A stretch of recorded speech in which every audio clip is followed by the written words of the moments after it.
अस्सलाम वालेकुम स्टूडेंट्स, खुश आमदीद।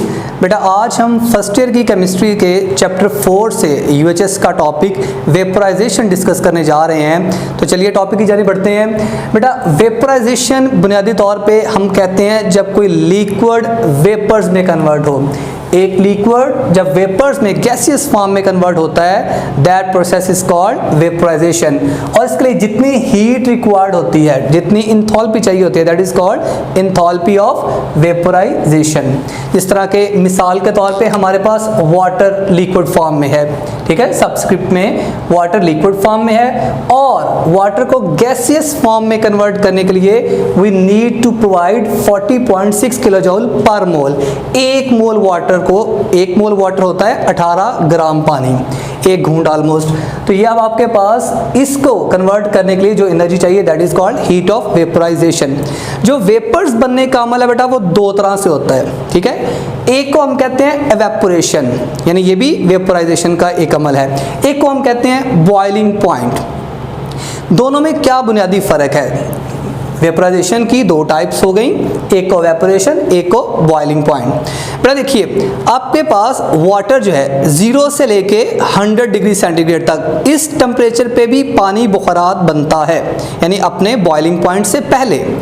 इसको हम कहते हैं एवेपोरेशन। तो एवेपोरेशन एक ऐसा फिनोमेना है जो बॉइलिंग पॉइंट से पहले होगा, यानी पानी 0 डिग्री सेंटीग्रेड से लेके 100 डिग्री सेंटीग्रेड तक जब बुखारात बनेगा, वेपर्स में कन्वर्ट होगा, तो हम इसे कहेंगे एवेपोरेशन। तो it occurs before boiling point. लेकिन आफ्टर बॉइलिंग पॉइंट और क्रिटिकल टेम्परेचर से पहले तक, इसके दरमियान बॉइलिंग पॉइंट के बाद यानी 100 डिग्री सेंटीग्रेड के बाद जो पानी बुखारात बनेगा, इसको हम क्या कहेंगे? ये भी वेपर्स में कन्वर्जन है, लेकिन that is called boiling point. तो एक बात आपने और याद रखनी है, जो एवेपोरेशन है that is a surface phenomena. ये एक सरफेस फिनोमेना है। सरफेस फिनोमेना से मुराद क्या है? देखिए 0 डिग्री सेंटीग्रेड से 100 डिग्री सेंटीग्रेड तक पानी के मॉलिक्यूल किस तरह वेपराइज करते हैं, किस तरह एवेपोरेट करते हैं। वो हाई एनर्जी मॉलिक्यूल जो हैं वो सरफेस पे आते हैं, सरफेस से फिर बाहर आते हैं, यानी सरफेस से आके मॉलिक्यूल जो है वो बुखारात बनता है, इसलिए ये सरफेस फिनोमेना है। लेकिन जो हमारे पास बॉइलिंग पॉइंट है ना बेटा, इसमें ये एक बल्क फिनोमेना है। बल्क फिनोमेना से मुराद क्या है? चलिए एक सवाल आपके सामने रखते हैं, पानी 100 डिग्री सेंटीग्रेड पे बॉयल ही क्यों करता है? इसका एक बहुत आसान जवाब होगा, 100 डिग्री सेंटीग्रेड पे पानी इतने वेपर्स प्रोड्यूस कर लेता है कि उन वेपर्स का प्रेशर और एक्सटर्नल प्रेशर क्या हो जाता है? इक्वल। अब नेक्स्ट क्वेश्चन जो सबसे इंपॉर्टेंट है वो ये है कि अच्छा हो गया इक्वल, अब क्या करें? इक्वल होने से क्या मुराद होगा? बेटा जब वेपर प्रेशर एक्सटर्नल प्रेशर से इक्वल होता है ना, तो फिर सरफेस लॉक हो जाती है।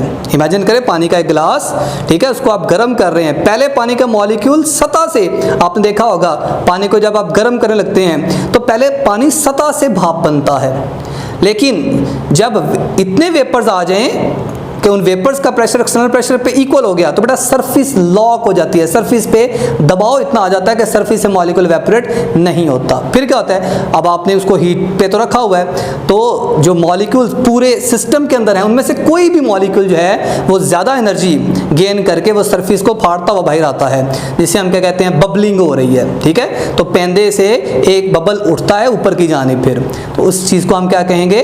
बॉइलिंग स्टार्ट हो गई है। तो बॉइलिंग जो है वो बल्क फिनोमेना है, ये सरफेस से आके मॉलिक्यूल बुखारात नहीं बनते, बल्कि कोई भी सिस्टम के अंदर जो है वो मॉलिक्यूल जो है वो इवेपोरेट हो सकता है, दैट इज कॉल्ड बॉइलिंग।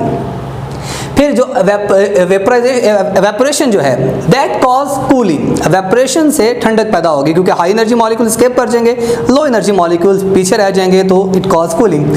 लेकिन जो बॉइलिंग है it does not cause cooling, ये कूलिंग कॉज नहीं करेंगे, क्योंकि आप कॉन्टिन्यूसली हीट प्रोवाइड कर रहे होते हैं सिस्टम का टेम्परेचर इक्वल रखने के लिए बॉइलिंग पे, तो इसलिए ये कूलिंग कॉज नहीं करता।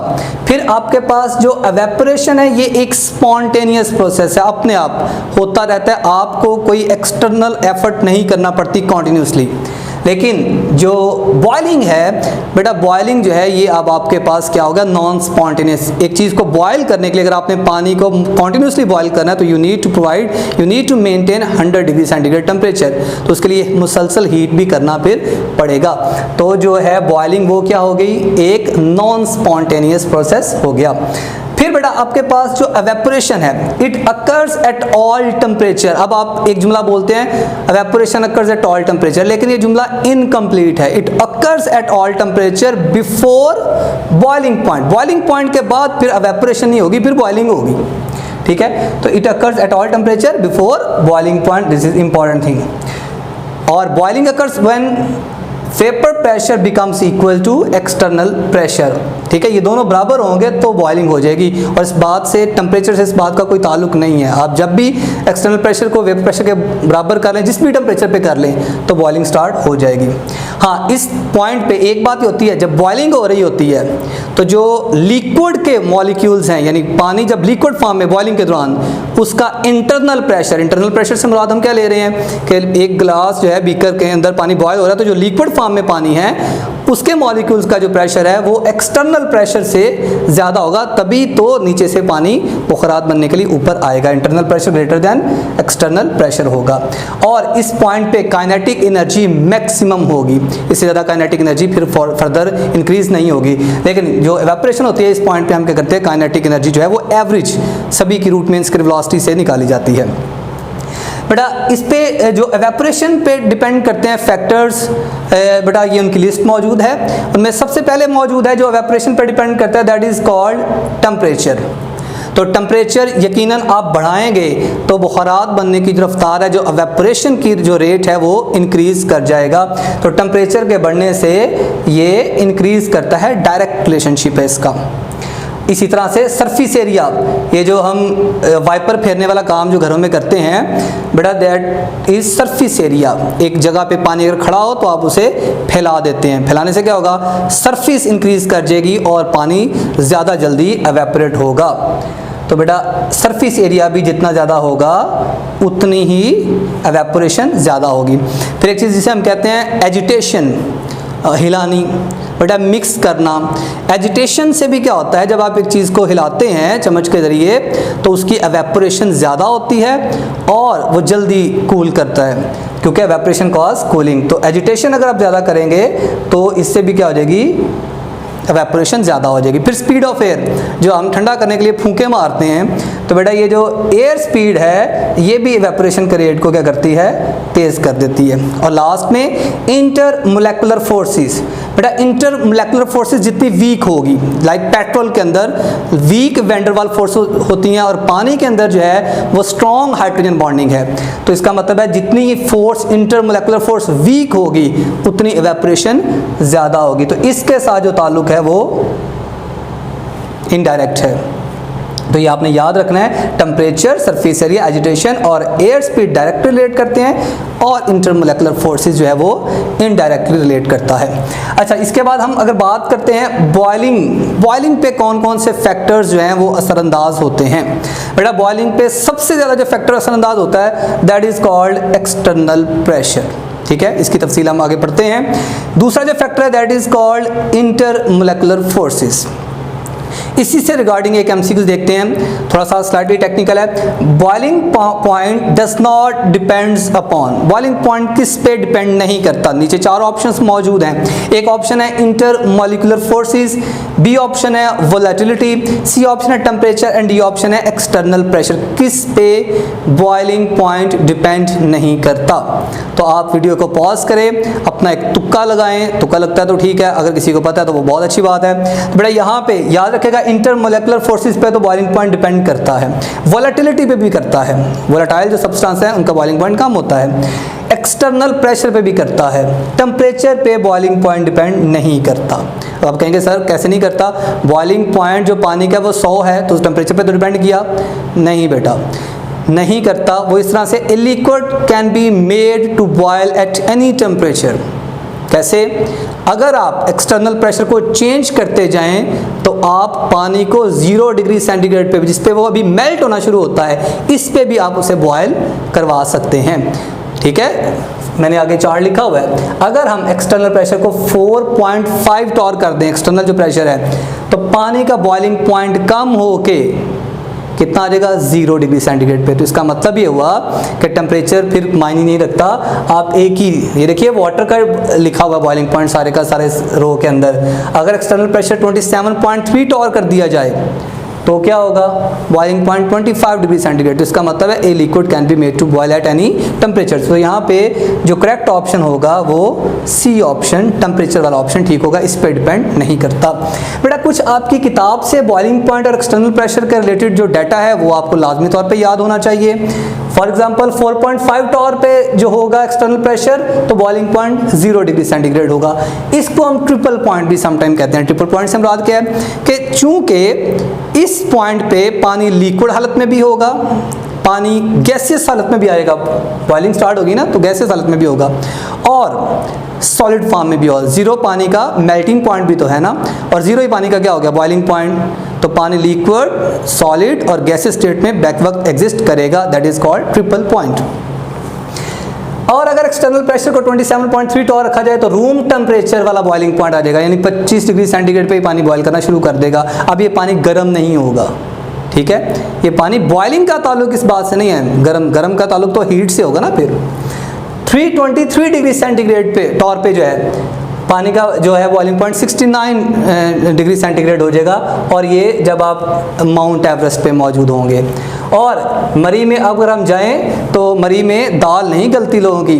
क्यों नहीं दाल गलती बेटा, क्योंकि 700 टॉर जो है वो एक्सटर्नल प्रेशर है, और बॉइलिंग पॉइंट क्या हो गया 98 वो हीट ही कम है जो कि दाल के अंदर मौजूद जो इंग्रेडिएंट्स हैं उसको वो कर सके, गला सके। तो ये अब आपके पास इसलिए 90 डिग्री सेंटीग्रेड पे तो प्रेशर कुकर का इस्तेमाल फिर करना पड़ता है। 760 टॉर अगर एक्सटर्नल प्रेशर हो फिर बेटा पानी 100 पे बॉयल करता है। तो ये बॉइलिंग पॉइंट का ताल्लुक एक्सटर्नल प्रेशर से है। सी लेवल्स पे यही होता है, लाहौर में या सरगोदा में या यहाँ पे यही होगा।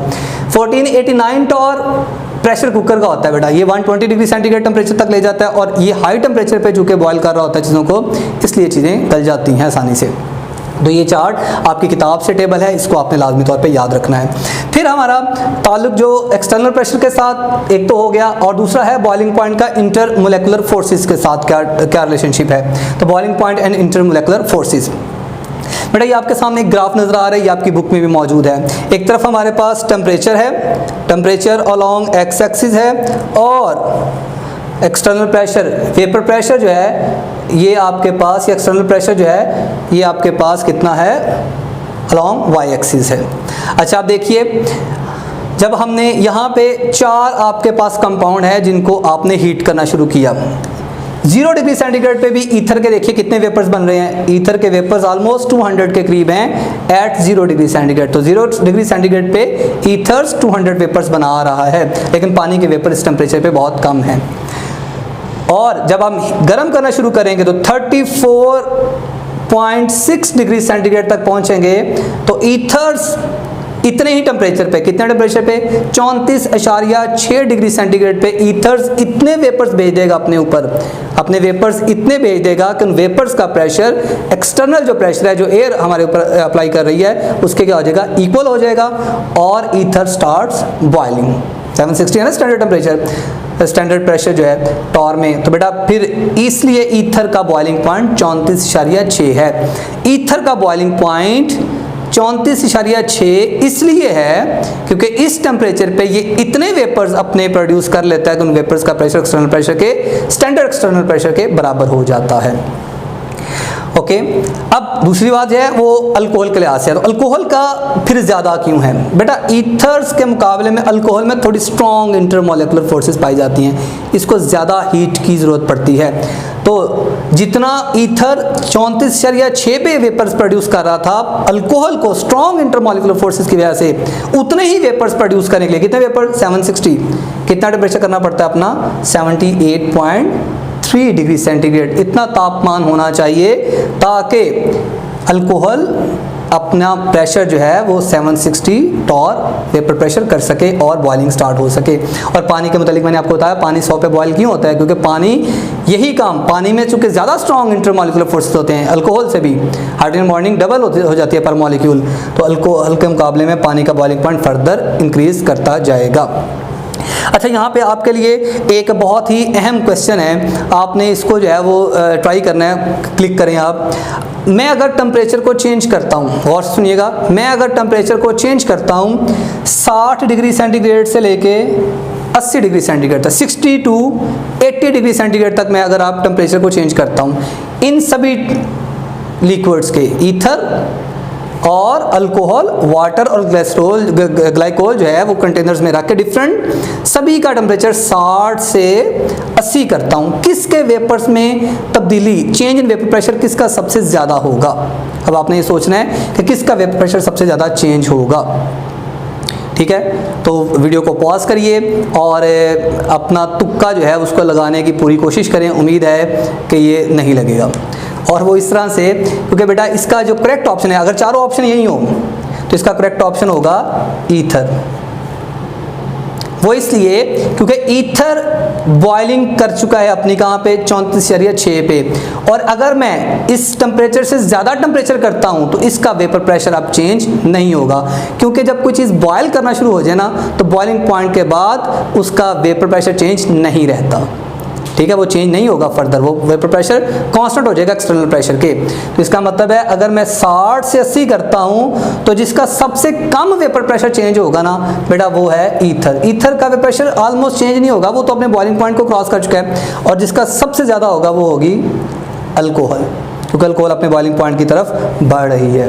ठीक है, तो ऑर्डर ही होगा, सबसे कम ईथर का होगा, फिर ग्लिसरॉल का होगा, फिर वाटर, और सबसे ज़्यादा जो होगा वो अल्कोहल का होगा। तो इस तरह से बात भी हो सकती है, लेकिन जो आसान एमसीक्यूज आपको जनरली आएंगे वो यही आएगा, इनमें से पूछा जाएगा बॉइलिंग पॉइंट के एतबार से डाटा पूछा जा सकता है। या जो एक बात है, which of the following has highest boiling point, तो बेटा इनमें सबसे ज़्यादा बॉइलिंग पॉइंट किसका होगा? ग्लाइकोल का होगा eight standard atmospheric pressure.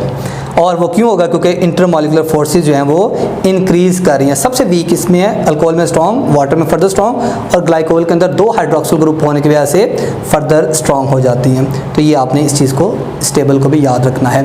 Next move करते हैं हमारे पास। अच्छा, यहाँ पे आपकी बुक में एक टेबल बेटा रखा गया है, हमारी किताब के अंदर एक टेबल मौजूद है जिसमें डिफरेंट बॉइलिंग पॉइंट्स मौजूद हैं। ऑल्दो टेबल से आने के चांस किसी भी एमसीक्यूज के वो बहुत लीस्ट होते हैं, लेकिन चूंकि बुक का हिस्सा है तो कुछ अगर याद हो सकता है तो वो कर लेना चाहिए, बेहतर होता है। तो बहरहाल मैंने एक छोटा सा निमोनिक जनरेट किया है यहाँ पे, तो ये आपकी हेल्प कर सकता है रट्टा शट्टा मारने के लिए। तो ये है नापा, NAPA, नापा web CAC cake, CAC cake नहीं होता बारह, लेकिन चलें कम चलाते हैं हम, नापा वेब केक। N का मतलब है सबसे ज़्यादा जो आपके पास टेबल में मौजूद हैं उनमें सबसे ज़्यादा जो बेटा बॉइलिंग पॉइंट है वो है नेफ्थलीन का। नेफ्थलीन के बाद जो बॉइलिंग पॉइंट है बेटा वो हमारे पास मौजूद है एनिलीन का।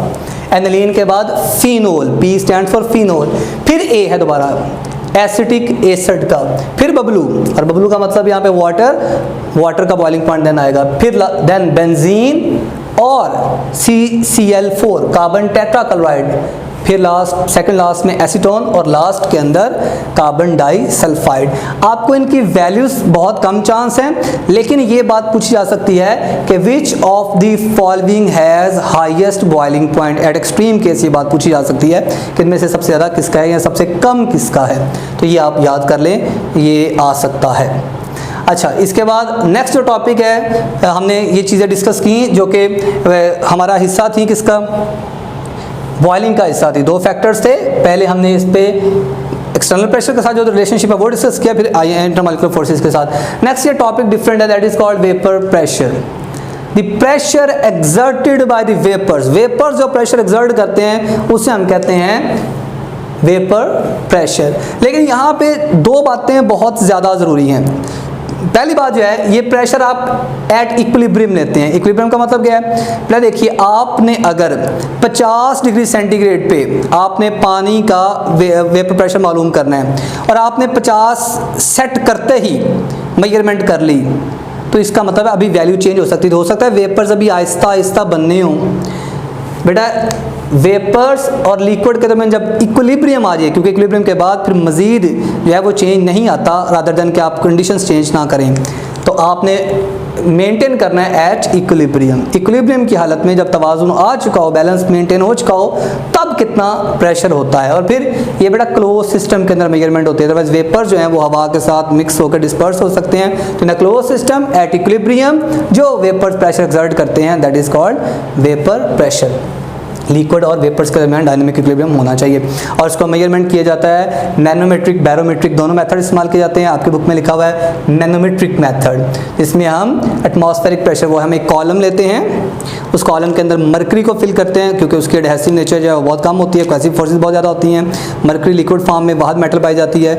मरकरी और दरमियान में मिलीमीटर में एक स्केल लिखा होता है और आप एटमॉस्फेरिक सी लेवल पे जाके देखते हैं कि वो कितना उसकी हाइट चेंज हुई है, और वो मिलीमीटर स्केल में चूंकि हो रही होती है मरकरी की, तो इसलिए कहते हैं मिलीमीटर ऑफ मरकरी, जिसे बाद में टॉर्क इक्वल किया जाता है। तो delta H, atmospheric plus delta H, वो आपके पास आ जाएगा। बेटा इसके बाद हमारे पास जो कुछ बातें लास्ट टॉपिक से बाहर रिलेट करती थी, तो वो थी वैक्यूम डिस्टिलेशन, जो कि बॉइलिंग का ही हिस्सा है। तो वैक्यूम डिस्टिलेशन से मुराद है कि आप जो डिस्टिलेशन लो प्रेशर पे, टेम्परेचर पे करते हैं, लो टेम्परेचर पे जो डिस्टिलेशन करते हैं, प्रेशर नहीं, लो टेम्परेचर पे जो डिस्टिलेशन करते हैं, that is called vacuum distillation. और इसके एडवांटेज ये हैं कि आपके पास लो टेम्परेचर है तो फ्यूल कम खर्च करना पड़ेगा, लेस टाइम कंज्यूम होगा, काम जल्दी हो जाएगा, और फिर सेंसिटिव लिक्विड जो है वो डिकम्पोज भी नहीं होगा। जिस तरह मिसाल ये ग्लिसरीन की, ग्लिसरीन 290 पे जाके बॉयल करता है, लेकिन 290 पे वो डिकम्पोज भी हो जाता है, तो उसे फिर 210 पे बॉयल किया जाता है बाय डिक्रीजिंग इस एक्सटर्नल प्रेशर। एक्सटर्नल प्रेशर को कम करेंगे, टेम्परेचर भी कम हो जाएगा और बॉइलिंग जो है वो लो टेम्परेचर पे वैक्यूम डिस्टिलेशन हो जाएगी।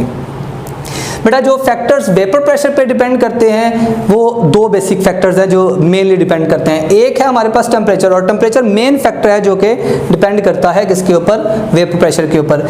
टेम्परेचर अगर आप बढ़ाएंगे तो वेपर प्रेशर यकीनन बढ़ेगा, डायरेक्ट रिलेट करता है, हीट करेंगे मॉलिक्यूल्स की काइनेटिक एनर्जी बढ़ेगी और वो ज़्यादा वेपोरेट होंगे।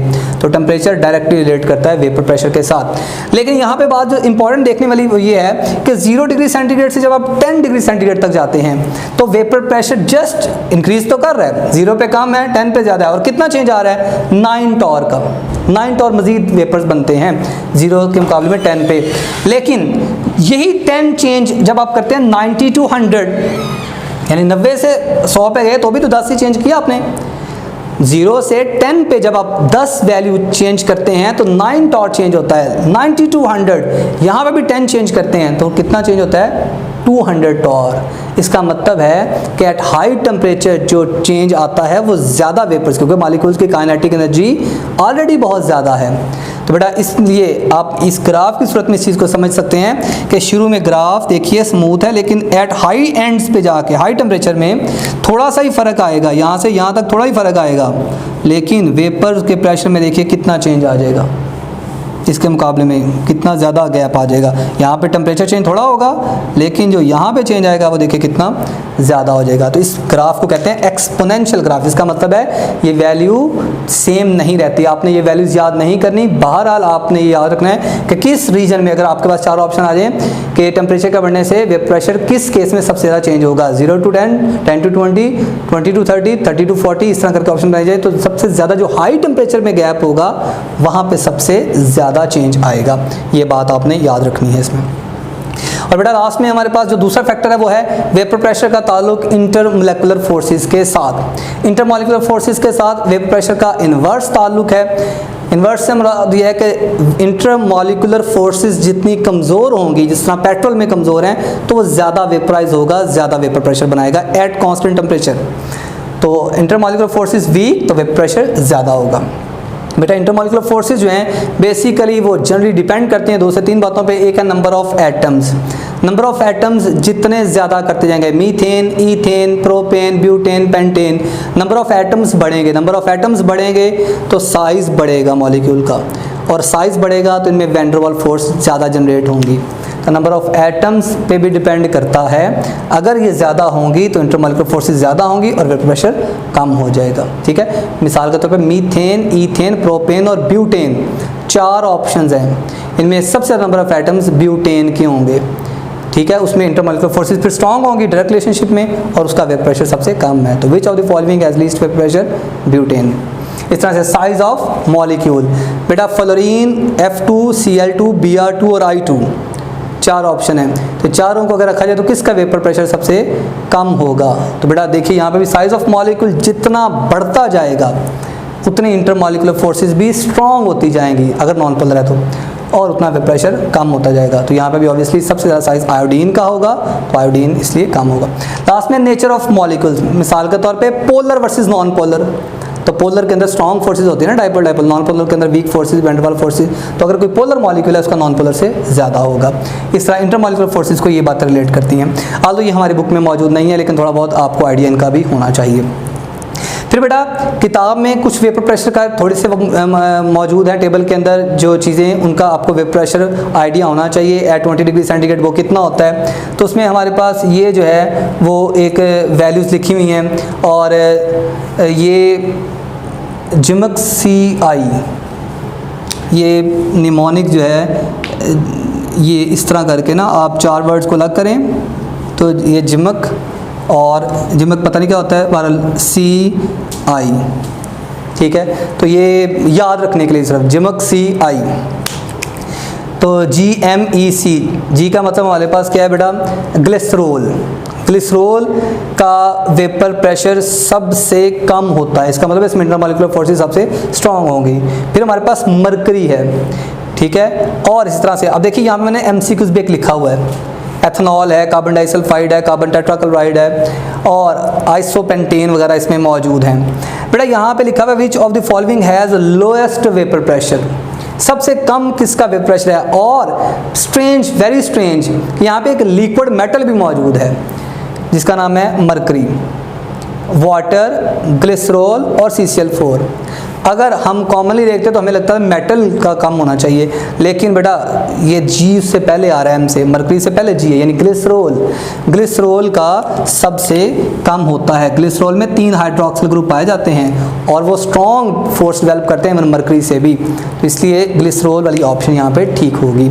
और सबसे ज़्यादा किसका होगा वेपर प्रेशर, सबसे ज़्यादा होगा आइसोपेंटेन का इन ऑप्शंस के अंदर, ठीक है। तो बेटा ये वो टॉपिक्स थे, 3 टॉपिक्स थे जो लिक्विड में हमने तैयार करने हैं। एक बेटा हमने एवेपोरेशन, एक बॉइलिंग और एक vapour pressure. If you see your UHS syllabus, तो ये 3 टॉपिक है जो हमने कवर करने हैं, और आपकी बुक में तीनों मौजूद हैं चैप्टर 4 के अंदर, ठीक है। Thank you so much. Next हमारा जो है वो सॉलिड पे डिस्कशन करेंगे। टिल देन अल्लाह हाफिज़, खुश रहें।